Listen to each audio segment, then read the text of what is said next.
Happy Thanksgiving. My name is Evelyn. Welcome back with Evie's Brew and Baked Goods. And today I have another gluten-free recipe for you. This one is a chocolate chip cookie. Now these are my famous chocolate chip cookies. Every year I make them around the holidays and everybody can't get enough of them. Like literally they can't. Like they take some home with them.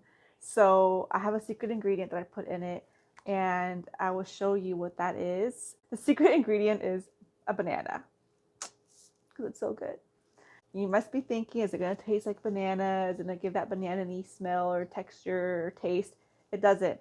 It blends really well with all the other ingredients, and it honestly gives you just a big, fat chocolate chip cookie. Fat. Okay. This is all you need. Salts, vanilla extract, baking powder, baking soda, some soft melted-ish butter, chocolate chip of choice, your gluten-free flour, an egg, and brown sugar. But I'm using brown coconut sugar for easier on the body and my stomach. And that's it. That's all you need. And you're going to throw it all in and mix it up, which I'm going to show you in a bit. And they only take about 10 to 12 minutes to bake. And they're gluten-free. So if you have somebody coming over last minute that's gluten-free, you don't have any dessert for them, this is so easy to whip up. All you have to do is maybe head to the store to get some baking flour, some gluten-free baking flour. But everything else is naturally gluten-free.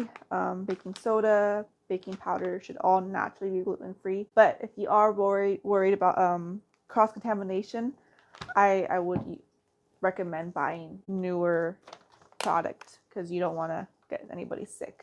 But yeah, let's get to it. Okay, so we're going to start with our wet ingredients, which is going to be about 1/2 cup of butter, your egg, banana, and your vanilla. So we're going to pour that in. Milo loves banana, so a little banana tax before it goes in the cookie.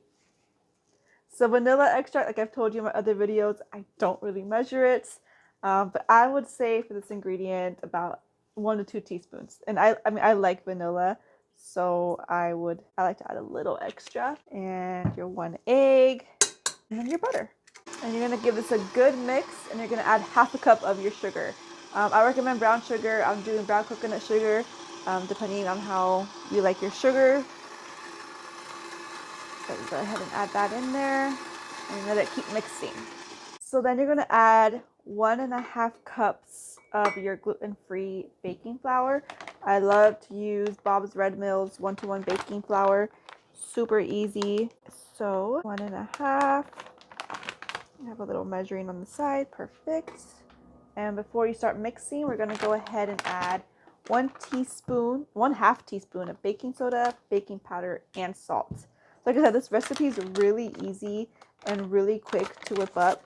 Like honestly, it's so simple. You're able to just throw everything together and it comes out amazing. So I think prep time is only like, I don't know, 5, maybe 10 minutes. Does not take long at all. And then we're going to whip that up. Okay, so once you've got everything well mixed, you're going to go ahead and add 1 cup of your chocolate chips. And like I mentioned, this is super easy to make. Like once you pop them in the oven, they take no time at all. Within 10-12 minutes, they're ready to eat. And make sure you just have something good for those people who can't eat gluten in your life or your visitors. Like honestly, it's 2025. If you don't know what gluten is, look it up. It's on your phone. I know for those of us who are in the gluten-free community, not by choice, we've struggled with family members or friends not really quite understanding what gluten is or why we have to avoid it or what it can do to what it could do to your body, how it damages your body over time. And you hear a lot of people say like, oh, well, you can just eat it once or it's okay, it's just a little bit. No, it's not true. It's not like, that's a good example. It's not like choosing to be vegan or choosing to be gluten-free. Like you can eat it and your body won't hate you or you won't get severely sick.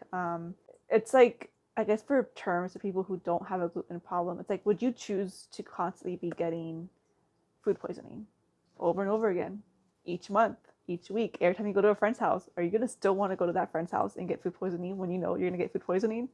No, it's not fun.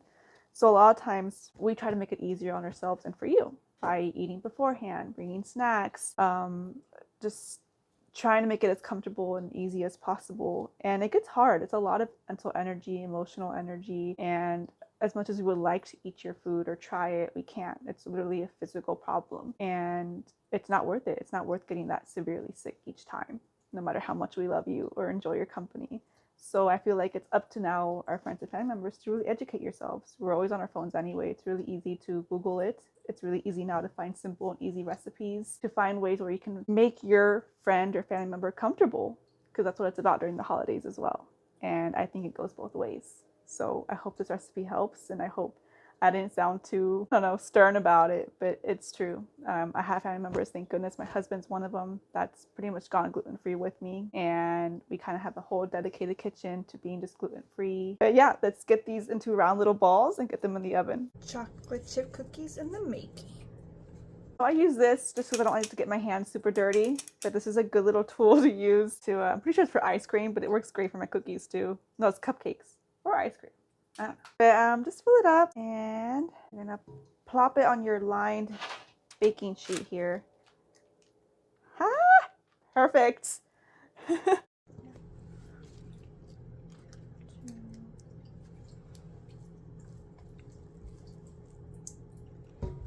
it fit? Yes, it does. All right, let's mix about 2 batches, 1.5. So I'm gonna put these in first and show them to you.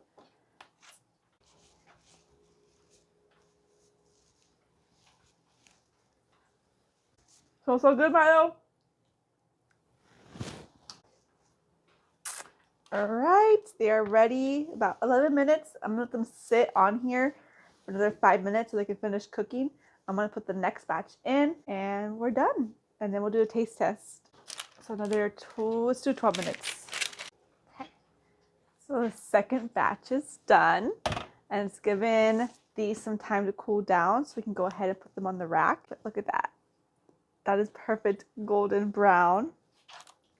And we're gonna go ahead and bite into one, and just look how fluffy and thick these are. For gluten-free cookies, that's pretty good. So, it's good. Allow these to cool. Let's take a bite. Let's open one up. Get the small one.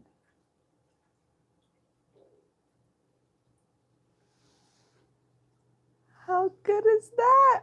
Take a bite.